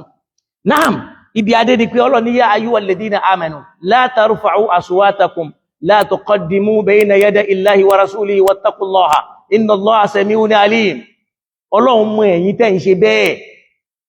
tí ẹ pé tá Ànábì bá sọ̀rọ̀ kan ẹ fẹ́ kó jásí pé ọ̀rọ̀ yín ní ó borí ọ̀rọ̀ Ànábì, ọ̀rọ̀ yín ní ó borí ọ̀rọ̀ Ọlọ́run. Ó ní la tarfa'u aswatakum fawqa ya ayyuhal ladhina amanu lówí o, ẹ má jẹ́ kó wùn yín ó bo tànábì mọ́lẹ̀, wala tajharu lahu, ẹ sì gbọ́dọ̀ gbóhùn sókè tẹ́ bá bá sọ̀rọ̀ kẹ́ wá pariwo lé. Àmọ́ níjọ́ náà Ànábì sọ pé ìtú ni ẹ fún mi mo fẹ́ kọ nǹkan, Umaru ńlá túhù ẹ gbọ́dọ̀ fún, torí pé kò mọ̀ tó ń ṣe mọ́ lọ́wọ́ pé alayhil waja'u. Umaru lánàbí ò mọ̀ tó ń ṣe mọ́ torí àárẹ̀ ti dà láàmú sí Ànábì Muhammad. Umaru sánàbí ìyíhun ló fà á táwọn tí wọ́n fi tẹ̀lé Àlí tí wọ́n fi ń kórìíra Umaru àtàlí pé wọ́n dìná ya Ànábì láti kọ nǹkan, wọ́n tún yí ọ̀rọ̀ Ànábì padà. Ọlọ́ni kajari ba'dikum li ba'din, gẹ́ bí ordinary person yín tẹ́ ṣe máa ń pariwo léra yín, tẹ́ bá ṣe bẹ́ an tahbata a'malakum, gbogbo iṣẹ́ tẹ́ bá ṣe yóò bàjẹ́ ni o, wa antum la tash'urun, ẹ̀ẹ̀dẹ̀ ní mọ̀ pé dáadáa tẹ́ ṣe ó ti bàjẹ́. Wà máa gbọ́, ó ní innal ladhina yaghudduna aswatahum inda rasulillah, àwọn tí wọ́n mẹ́rẹ̀ ohun wọn lẹ̀ lọ́dọ̀ òjíṣẹ́ Ọlọ́run, ulaika alladhina imtahanna Allahu qulubahum littaqwa, àwọn ilé lọ́lọ́run wọn bá ti fíìlì ọkàn wọn pẹ̀lú bẹ̀rù Ọlọ́run, lahum maghfiratun wa ajrun adhimun. Ìṣesí àwọn tí wọ́n lídìí ẹ̀ ní Abubakar àti Umar, nítorí wípé wọ́n fẹ́ kó kọ́ tí wọ́n lọ alákọọ́lẹ̀. Ànábì wọ́n sọ fún Ka'b ibn Ujra, ibẹ̀ ni mo dé kìkì ní ẹ̀ tó break. Ó ní a'azaka Allahu min umarati sufaha, Ọlọ́run ó là ọ́ kúrò lọ́wọ́ àwọn àmírù omugọ̀, àwọn aláṣẹ àgọ̀, wọ́n gọ̀ sọ́lọ́run, wọ́n gọ̀ sánàbì. Ó wá ní àà mẹ́ umara'u sufaha, àwọn awolomugọ̀. Ó wá ní umara'u, àwọn aláṣẹ kan ni, àwọn tí wọ́n fẹ́ra wọn sípò àṣẹ, yakununa min ba'di, tó yẹ pé wọ́n wà dé lẹ́yìn mi, la yahtaduna bihadi, wọ́n ní lo ìmọ̀nà mi, torí pé khairul kalami kalam Allah, èyí tó lóore jù náà rọ́lọ́wà khairul hadi hadi Muhammad, èyí tó lóore jù náà ní ìmọ̀nà tá Ànábì láàlẹ̀. Ìmọ̀nà Ànábì ni wípé la yambaghi an hadhaba, kò lẹ́tọ̀ pé tí ń bá kú tán illa wa anta khalifati min ba'di fi kulli mu'minin min ba'di, kò lẹ́tọ̀ pé tí ń bá kú kẹ́nìkan bọ́ sáyẹ̀ kìláfà yẹn àyàfi kó jẹ́ ìwọ ni wàá rólé mi lórí gbogbo mùmínì tí ń bá lọ tán. Ibi problemu Ìsìláàmù táa ní lónìí ó bẹ̀rẹ̀ látọ̀dọ̀ Abubakar wa Umar radiyallahu anhuma. Àwọn méjèèjì lọ́lọ́run ló ń sábà bí ẹ̀ torí pé wọ́n tẹ̀lé ń tàn nẹ́bí wí, wọ́n sì fọ́lọ̀ ń tàn nẹ́bí sọ. Gbogbo káwà sọ pé ta ló lọ́lá jù, Abubakar ni, Umaru ni, Usmanu ni, political thinking àwọn àfáà Sunna ni, kìí ṣe pọ́lọ̀ ló sọ bẹ́ẹ̀, kìí ṣe pàn nẹ́bí ló wí bẹ́ẹ̀. Láti fi ṣe tẹ̀yí tí pé bọ́n ṣe bọ́ sórí khalifa yẹn náà ní ipò wọ́n ṣe gíní, ní ipò wọ́n ṣe lágbára lọ́dọ̀ Ọlọ́run. Wọ́n wá fi Àlí sí nọmbà 3 lẹ́ni tá Ànábì sọ pé anta minni bi munzilati Haruna min Musa illa annahu la nabiyya ba'di,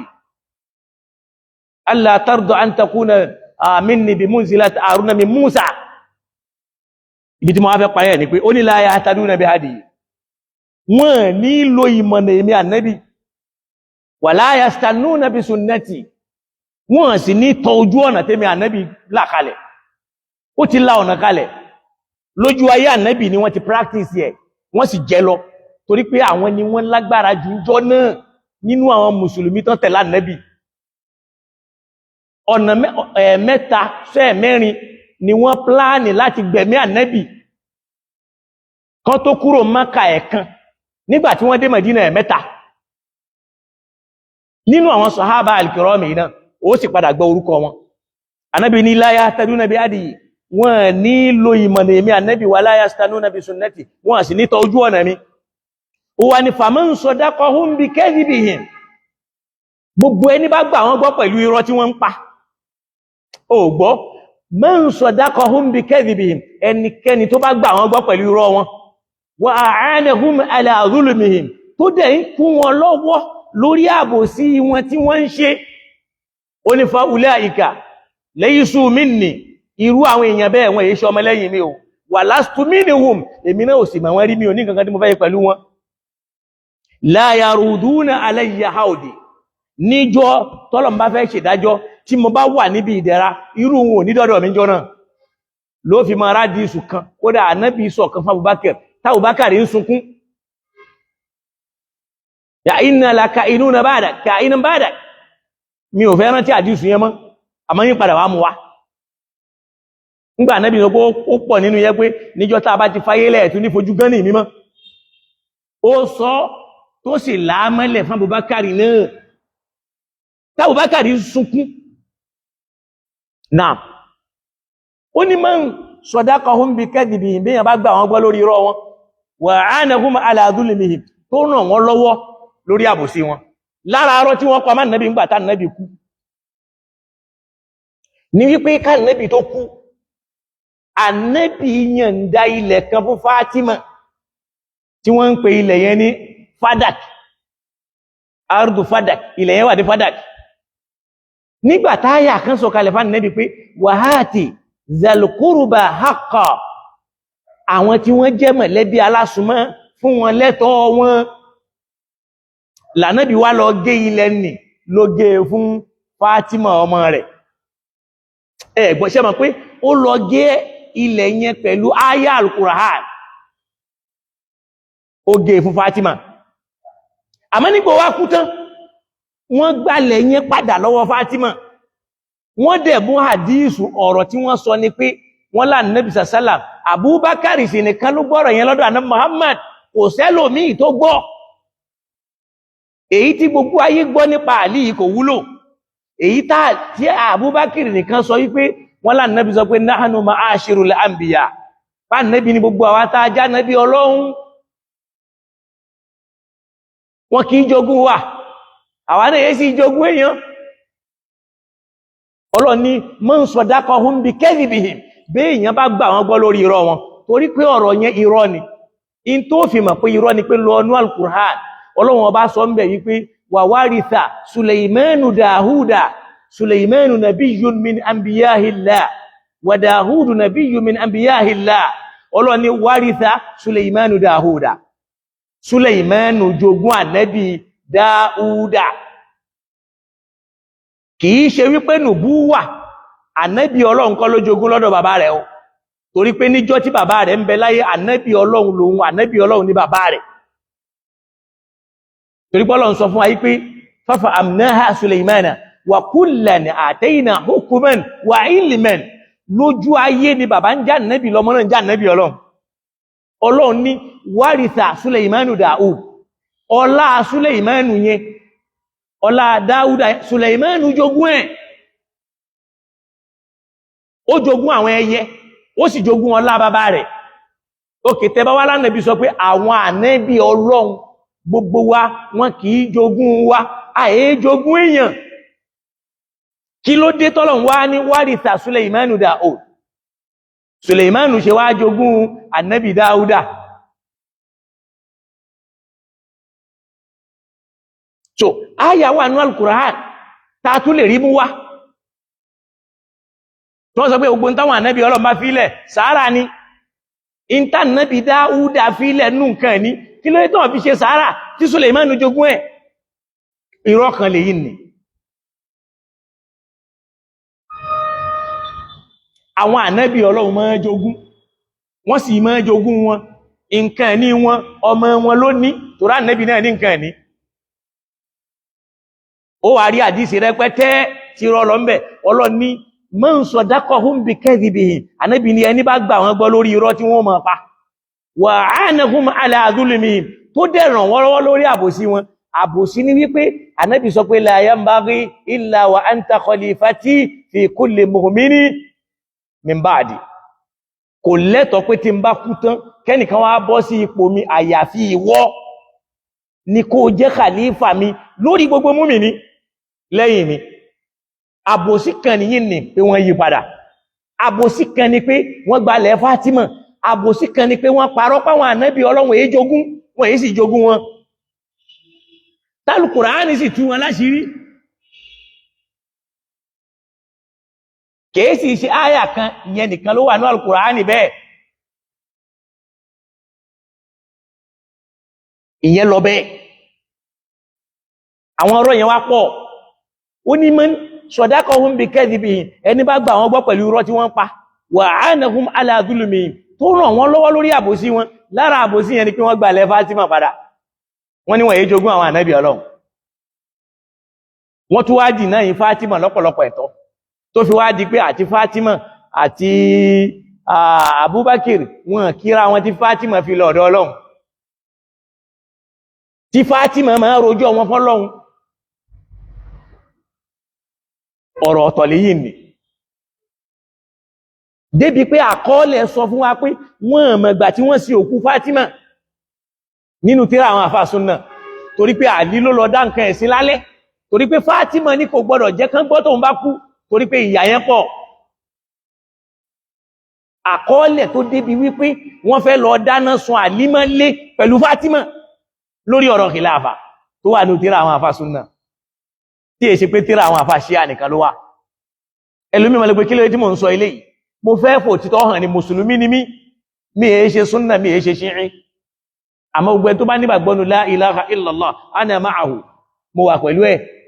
àmọ́ mi ò ní bẹ́ẹ̀ ṣe nǹkan rẹ̀ bó bá ti ń sọ̀rọ̀ Àlí wọ́n máa sọ pé fi tashayyu'un òun náà ti ń tẹ̀lé Àlí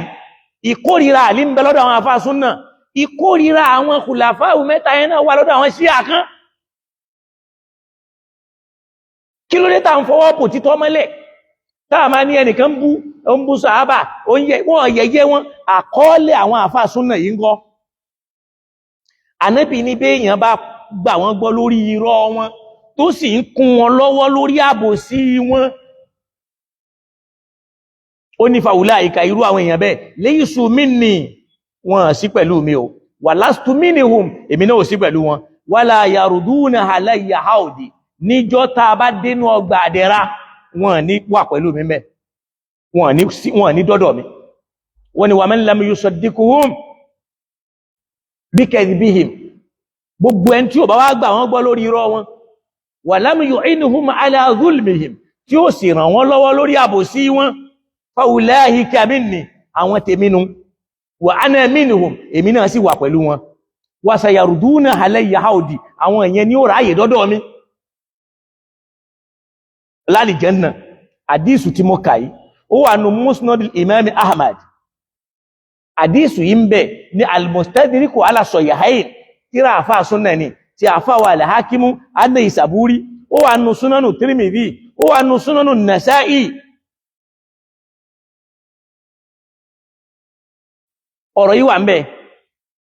ó sì wà nù Sharhu Mishkat til Masabih tíra àfáà Sunna ni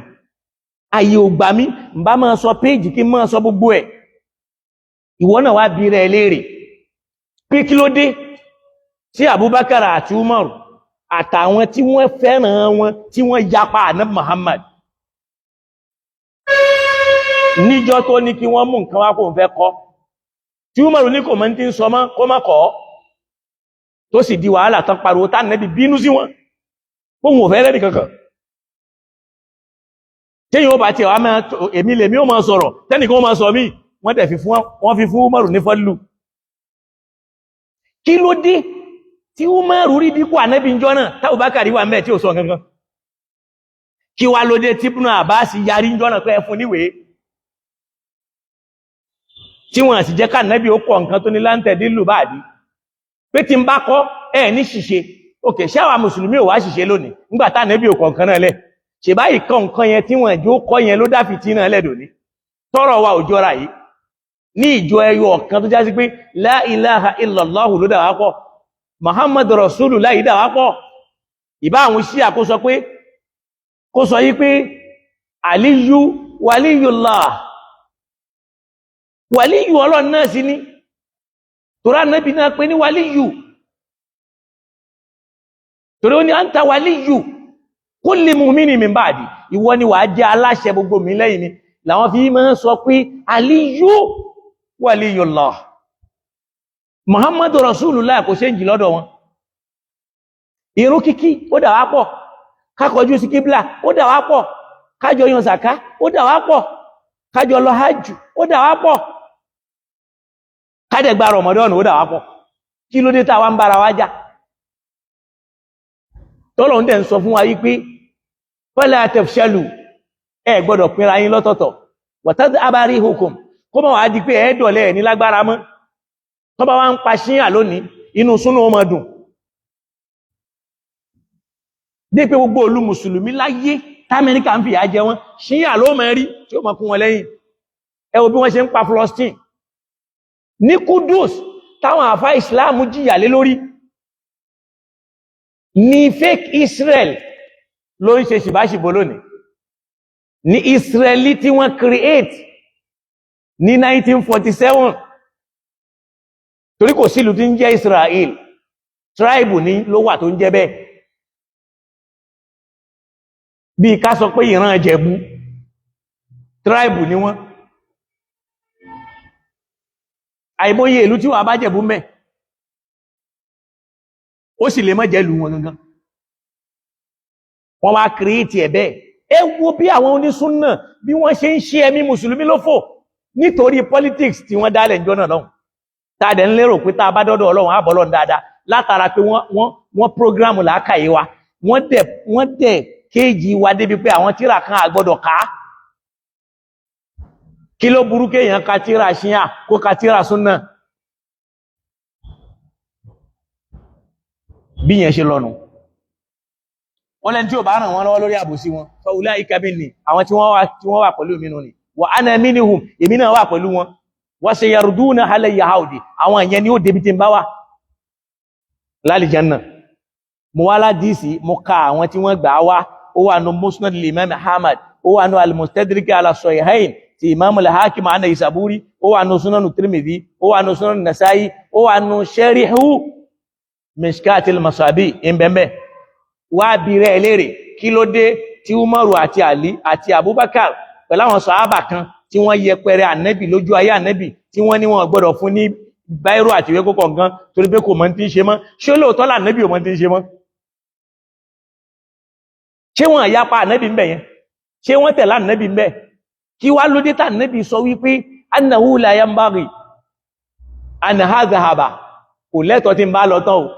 illa wa anta khalifati ẹlòmí ò gbọ́dọ̀ jẹ khalifa mi àyàfi kó jẹ́wọ́ lórí gbogbo mùmínì ìyẹn fi hàn pé làwọn Ṣíà fi gbà pé gbogbo ẹni tí ò bá gba Àlí ní khalifa àkọ́kọ́ làwọn gbà pé kèfèrí ni torí pé Ànábì sọ pé illa wa anta khalifati fi kulli mu'minin mo ṣe ń bọ̀ lórí fọ́dílù o kò sí ẹgbẹ́ Àlí nínú wọn gbogbo wọn làlí jùlọ fil fadli wà daraja wal manzila tó bá lọ já sí pé kò sí ẹnìkan tó lọ́lá tó Hárúnà nínú ìjọ Músá kò sẹ́nìkan tó gbọ́dọ̀ lọ́lá tó Sayyidina Àlí lọ́dọ̀ Ànábì ó sì kánú tíra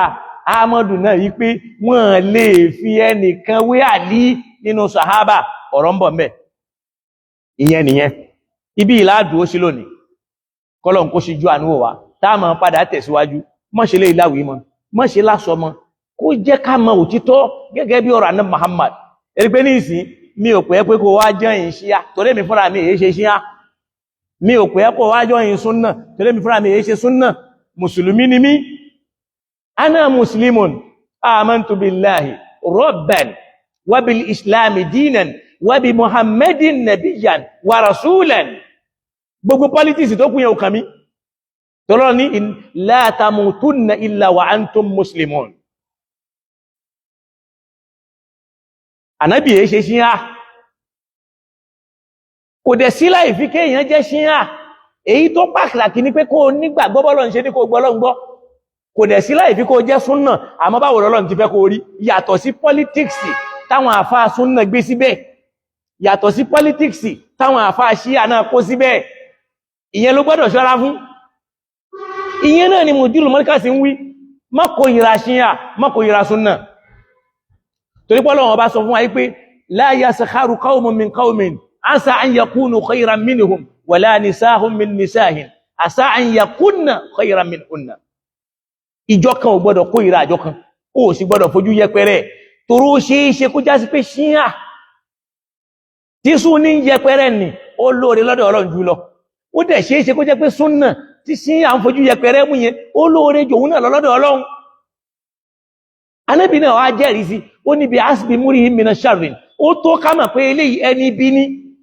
an yahkira akhahu musliman aw akhahu li muslima kó a máa yẹpẹrẹ ọmọ ìyá rẹ̀ tó jẹ́ mùsùlùmí èèyàn nígbàgbọ́nù la ilaha illallah ó ń yẹpẹrẹ ó ń kí wákàtí márùn ó ń yẹpẹrẹ ó nígbàgbọ́nù Ànábì ṣíyà ò fìgbà kan dìnáì Ànábì Muhammad kò dẹ̀ fìgbà kan dìnáì Qur'an kò sì fìgbà kan dìnáì Ọlọ́run ẹnu tó ń dìnáì ní wípé Abubakar wa Umar àwọn méjèèjì ò lè jẹ́ khalifa àkọ́kọ́ lẹ́yìn Ànábì kí ló sì fa ọ̀rọ̀ Ànábì náà ni àwọn méjèèjì wọn lè lọ́lá ju Àlí lọ nítorí ọ̀rọ̀ Ànábì kí ló táwa lè ṣe làákàyè táwa sọ́ra wa di APC àti PDP tó já sí wípé tó bá ti jọyìn APC kódà tó bá jí gbogbo owó lé ayé kó dáràn lé ayé ó dáràn mọ́ ó ti dẹni rẹ̀ the same thing náà lọ́dọ̀ Ṣíà lọ́dọ̀ Sunna jàre astaghfirullah kò sáburú tó lè máa ṣe tó bá ti darapọ̀ mọ́ wọn èyí ṣaláburú mọ́ wọ́n mọ̀ kẹ́ ẹni wọ́n sì máa pán ilé àbí lápèjúwe ní ìsìn nígbàtí wọ́n lẹ́nìkan tó ti ń sọ ọ̀rọ̀ tí ò dáa tó ń ba ìgbàgbọ́ àwọn èèyàn jẹ́ tó jẹjà wá sọ̀rọ̀ wípé Abubakar ní bẹ́ẹ̀nù kòtò ni wọ́n bá endorse ẹ̀ wọ́n rí pé àdó nǹkan burúkú mọ́ wọ́n rí pé nǹkan míì nǹkan burúkú mọ́ gbogbo nǹkan yẹn ló wá dá lọ́dọ̀ wọn ní ìsìn kẹ́ẹ̀lẹ́ mọ́ bá ti rí pé kò sí yàtọ̀ láàrin àwọn tí wọ́n ń sábà pè súnnà mára wọn pẹ̀lú APC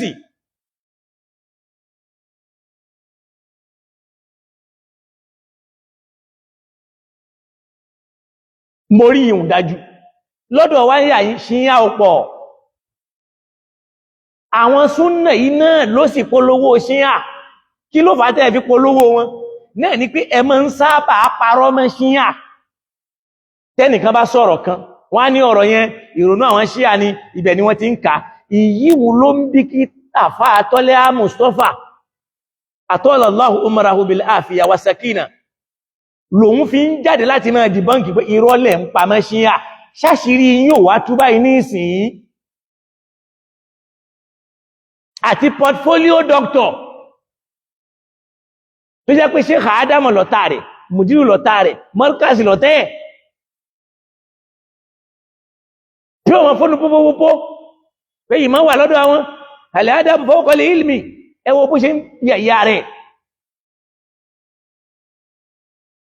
annakisun bila adabin tó ń ṣe iddia ilmun bi adabin jahilun bila adabin yadda'i nafsahu alimun bi adabiyyin aw alimun bi adabin ẹwà wáyé tí ẹ̀ náà nísìn ó lè kọjú ogun ti bàbá lágége tà náà àti tòní àti iṣẹ́ wọn kó mọ́ padà tẹ́ kí wá lókàn nísìn àwọn àfáà Sunna ń ṣépè ẹ̀rí ti tán ẹ padà gbọ́ mi eléyìí a máa fi ṣe abala ẹlẹ́ẹ̀kejì torí pé kan ti lọ tó ti gé eléyìí náà fẹ́ gé àánú Ọlọ́run òjò gé kò sí tó fà ń torí pé àwọn ẹ̀kú mẹ́ta ní ìsìn wọ́n ti bàjẹ́ kọ́lọ̀n sì dákùn kó lè ràn wá lọ́wọ́ mo sì mọ̀ kọ́lọ̀n ó lò yín tẹ́ fi ràn wá lọ́wọ́ àwa bí wá bú ẹnìkan ní ìsìn mi ò bú Abubakar mi ò bú Umaru mi ò bú sàhábà mo ń sọ àwọn ìṣẹ̀lẹ̀ tó ṣẹlẹ̀ mi èé sì ṣọ̀tá wọn lókè mo sọ pé radiyallahu ta'ala anhuma àmọ́ tó ṣẹlẹ̀ léyìí tá a fi rí wàhálà yẹn náà ni ò tán yìí kò sí lè tán torí pé Sunna ó máa gbé fọ́dílù fáwọn tóun fẹ́ràn àwọn tí bí yóò máa gbé fọ́dílù fẹ́ni táwọn náà fẹ́. Ọlọ́run dákun mọ́ ṣe lé ìláwì mọ́ mọ́ sì ṣe lágbọ̀n fẹ́ nìkan kan wa kó wọlá àníyàn mi pé kìí ṣe yí pé mo fẹ́ bá ẹnìkan jẹ́ bí i ṣe pé mo fẹ́ ṣe ìdíhàrù làápì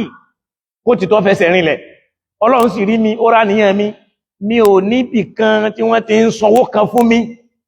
pé gbà máa sọ torí lára ń tẹ́lẹ̀ máa ń sọ ni pé wọ́n ń sanwó fún wọn ní Ọlọ́run rí mi ó mọ̀ mí ó sì mọ̀ wípé mi ò sáré pé kí gbogbo ayé rí mi kán sì mọ̀ mí ẹnu tó fẹ́ ṣe nú ayé mi náà ló ń ṣe mo sì mọ̀ pé bí ó kù sí ó bá mi ṣe kò dìgbà tí n bá báyé jẹ́ tí mo dáyé rú kémi náà tó déyàn ó dìgbà tí n bá bẹ̀rẹ̀ sí ní bú àwọn ẹni rere tí mo ń bú Shehu Adam Shehu Kabal aṣáàgbọ́n ní ìsìn bàbá oníwàásí àgbáyé bàbá tí ẹ ṣàbòsí yàtọ̀ sáwọn ẹran àwọn ọmọkọ́mọ tó kù ńlẹ̀ náà ni bàbá yìí ń sọ lónìí tá a tún ń gbọ́ yìí tí mo rí fídíò kan tí mo share bàbá oníwàásí àgbáyé Ọlọ́run bá wa kẹ́ wọn wọ́n ní bàbá Lágége ló gba Shehu Kamali ilẹ̀ níbi àbùkù olóòrùn òbó wọ́n sì sọ ọdún náà ṣẹwárí pọ́lọ̀ má ṣe ẹ̀yin ọmọ tòní tẹ́ ń sọ̀sọ́kú sọ́ ṣiṣẹ́ kàádáwọn tẹ́ ń wí àti kan tẹ́nu ẹ̀rí yáyáyá bí ẹnu ẹlẹ́dẹ̀ báyìí ṣe ọmọ ní ká pè wọ́ yìí ṣe ọmọ ni wọ́ yìí tàbọ́ mẹ́rin inna lillahi wa inna ilaihi raji'un Ọlọ́run kó là wá o Ọlọ́run dákun má jẹ́ aṣí ọmọ bí Ànábì Nuhu náà bí ma ó sì bí o èyàn lè jẹ́ ni Ọlọ́run kọ́mọ tí ò dá jáde lára ẹ̀ àmọ́ Ọlọ́run má jẹ́ abá wọn bí tí ò dá Ọlọ́run kó síjú àánú wọ̀ wá kó sì ràn wá lọ́wọ́ mọ́ ṣe láwìí mọ́ ṣe lágbọ́mọ èyí tó àwa wí èmi ò ní kó wá jọyìn súnnà mi ò ní kó wá jọyìn ṣíyà ká fi bá wò títọ́ ṣíyà mùsùlùmí ni súnnà mùsùlùmí ni kò sí ń tẹ́nì kankan fi pàtàkì jẹ́ nìkankan lọ nínú gúrùpù méjèèjì Ọlọ́run fúnra rẹ̀ ló sọ bẹ́ẹ̀ ó ní inna akramakum indallahi atqakum ẹni tó lápọ́nlé jù lọ́dọ̀ èmi Ọlọ́run nínú yín náà ni ẹni tí ń bá ń bẹ̀rù Ọlọ́run ìbẹ̀rù Ọlọ́run ló pàtàkì ìbẹ̀rù Ọlọ́run ló pàtàkì ó sì ní ittaqillaha haythuma kunta bẹ̀rù Ọlọ́run ní gbogbo ibi tó bá wà ìbẹ̀rù Ọlọ́run náà ló ní làwọn gbàgbé nítorí pé a fẹ́ di blogger à ń bá àwọn èèyàn jẹ́ à ń bá àwọn lókọ́ jẹ́ à ń bá íméjì wọn jẹ́ torí pé káwọn èèyàn lè wò wá torí ká lè jẹ torí ká lè mú àgbàgbé ọjọ́ kan pàà ní símbẹ̀ mọ́ àgbàgbé ayé al-Qur'an tó lọ ní wailun likulli humazatin lumaza òfò ìyà àdánù ó ti jòkó lẹ̀ dẹ̀rẹ́ pé ní humazatin lumaza a máa yẹ̀yẹ́ àwọn èèyàn lójú wọn a sì tún máa bú wọn lẹ́yìn nítorí kíni ó ní alladhi Ọlọ́run lẹ́ni ó já sí pé ní jama'a malan ó ń fi ká bú àwọn ènìyàn ká yẹ̀yẹ́ wọn kówó jọ wá àdádàwù òun náà sì ń ka oye tó wú ẹ dáa ó mọ̀ pówó yẹn dáa Ọlọ́ni ya sábù ó wá ń lérò pé annama lahu akhladahu ṣówó yẹn kò ní jẹ́ kóhun kúrò láyé mọ́ ni tàbówó yẹn yóò jẹ́ kó ṣe gbére sáyé ni tàbówó yẹn tàbí yóò máa lọ bẹ́ẹ̀ tí ò ní tán ni Ọlọ́ni kálà kò rí bó ti sọ yẹn áyà yóò ṣiṣẹ́ lọ́dọ̀ mùsùlùmí mọ́ la talmizu anfusakum ẹ gbọ́dọ̀ búra yín la tanabazu bil alqabi bisal ismul fusuq ba'da al iman ẹ má pera yín ló kọ tí ó dá lẹ́yìn tẹ́ nígbàgbọ́ nú Ọlọ́run kò iṣẹ́ lọ́dọ̀ ara mọ́ a dẹ̀ máa pe sunna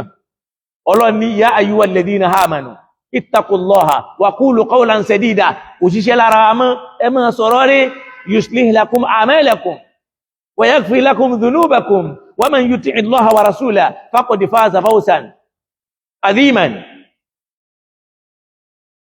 Olúwa Ọlọ́run dákun járí iṣẹ́ o àdúà ní pé Allahumma harinal haqqa haqqa fi òtítọ́ mọ̀ wá káwa náà máa kó tọ́ ní warzuqna ittiba'a kó dẹ̀ fún wa lẹ́mí tá fi tẹ̀lé wa harinal batila batila fi irọ́ mọ̀ wá ká mọ̀ pé lè irọ́ ní warzuqna ijtinaba kó dẹ̀ fún wa lẹ́mí tá fi jìnà sí Ọlọ́run dákun laqad ja'akum ilafi